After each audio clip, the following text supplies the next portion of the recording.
ข้าวสุกแล้วอีลาน้อยสิสวยข้าวอันยกไปยกไปมีวางไว้นี่ลูก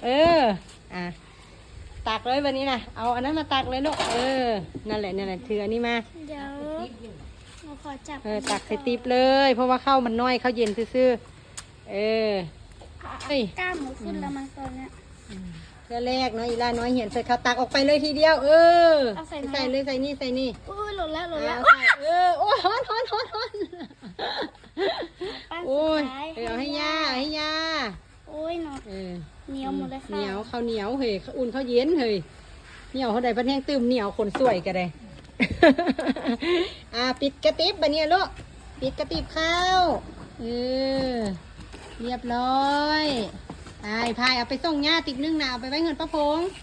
เอาไปไว้ไหนอะไปไว้ในโต๊ะป้าพงแหละตายเอาไปไว้ให้ย่านั่นน่ะติดนี่ล่าน้อยสิกินเองอันนี้นะ